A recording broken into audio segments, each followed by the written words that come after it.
Hello folks, Kyle here, Dark 30 Outdoors. Hey, welcome back.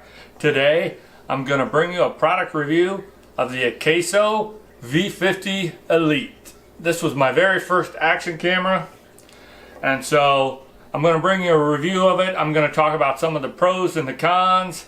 As always, when I do a product review, it's of something that I have actually used and have experience with.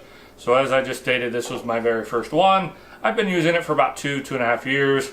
So I'll share what I like about it and what I don't like about it. And let's get into it. In this video, I'm going to answer some pretty simple questions about this Akaso V50 Elite action camera. Does it produce good quality video imagery? How is the audio? Who is this a good action camera for? Is it really affordable? Is it a good value? And again, I'll discuss the pros and the cons. Okay, so the first thing I'm going to do is talk about the pros, or what I actually like about this Akaso V50 Elite action camera. Yes, it does take very good video imagery. The one drawback to that, the one caveat to that is that in wide mode, it does sometimes have a bubble effect. I have not played with the other modes, so I'm not 100% sure if changing that to the medium or the narrow focus changes that bubble effect. But I know on the wide angle, which is what I always use, I'm kind of a set it and forget it type of person when it comes to the settings of my camera. And this was designed to be used for when I'm fishing.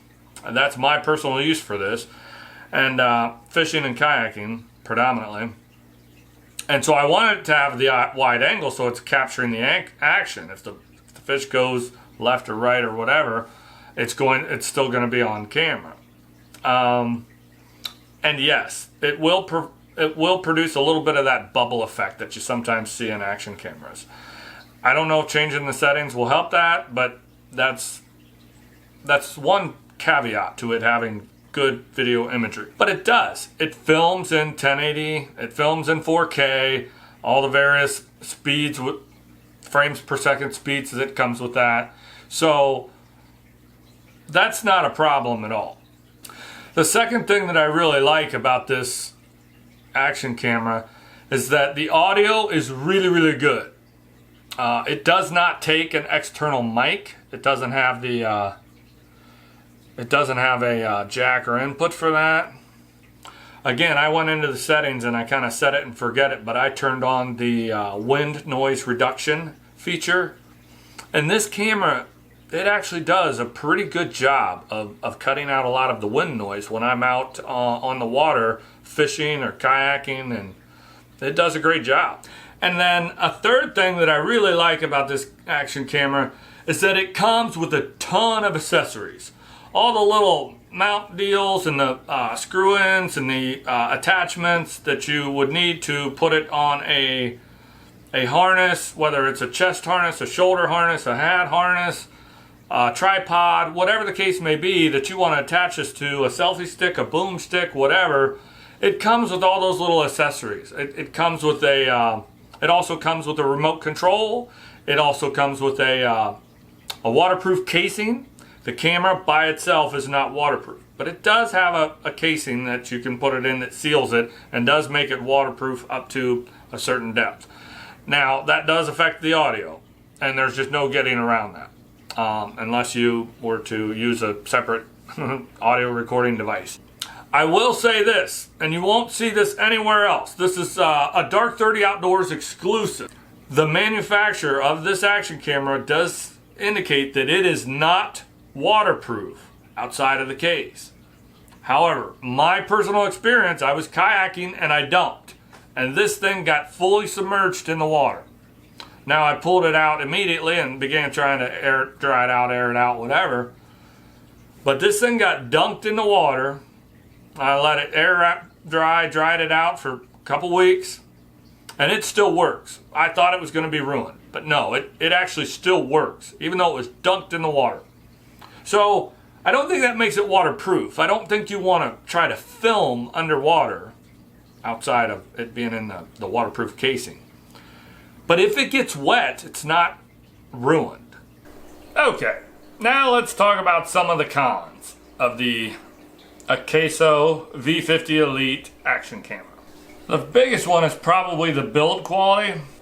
It's got kind of a soft plastic casing.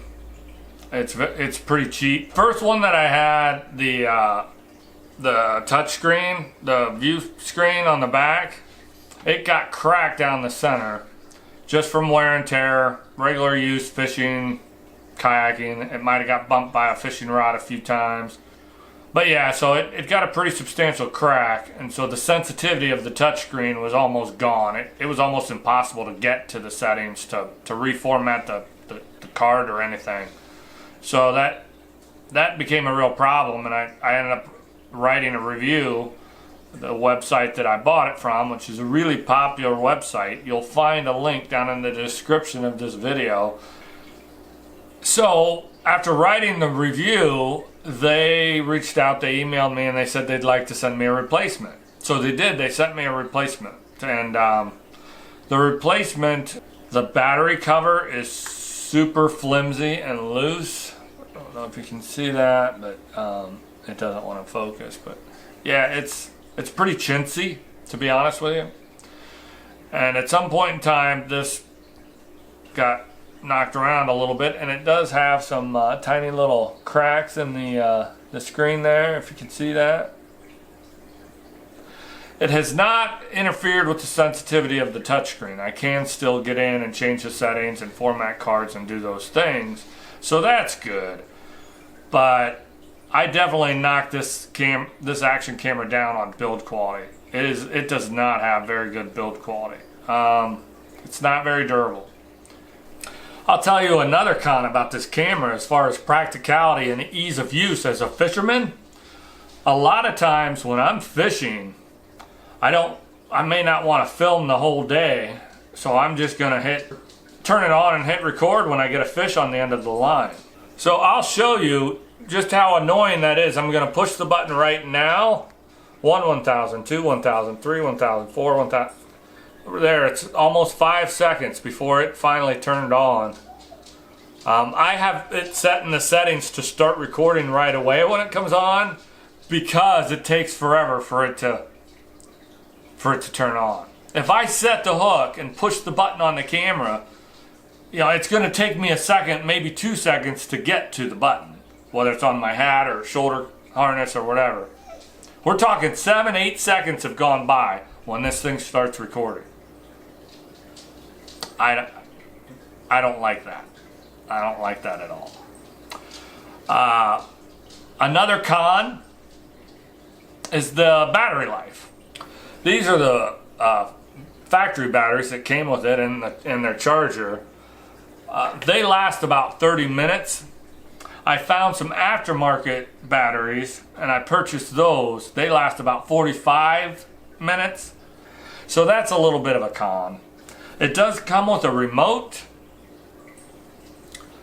I've not done a lot with the remote. I tried it the very first time I got it, and the remote seemed to be a little bit sketchy. It worked sometimes, it didn't work most of the time.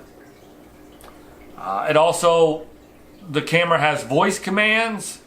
You're supposed to be able to turn it on and start record, stop record with voice commands. I found that to be sketchy and iffy.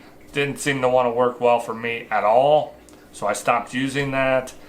Again, this is practical information about the camera. I have used the camera, I have found what works and what doesn't work, and I'm sharing that with you. The voice commands, no good. The remote, pretty weak. Anyway, those are the pros and cons of the Akaso V50 Elite. Okay, the Akaso V50 Elite action camera. It's a really good action camera. I would probably rate it a 4 out of 5 stars.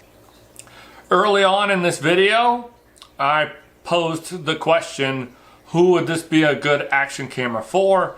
The answer to that is beginners, young people, Anyone just getting started out with an action camera, this is a great camera for those individuals because it provides really good video imagery. I think you could see that on my indoor shot here for this video, the camera showed a pretty wicked globe effect. But when you saw the samples of my video that were shot outdoors fishing, the globe effect wasn't really all that bad. In fact, I don't think I noticed it at all. And the audio was just fine as well. Now the audio could be better. You can say that about just about any camera though.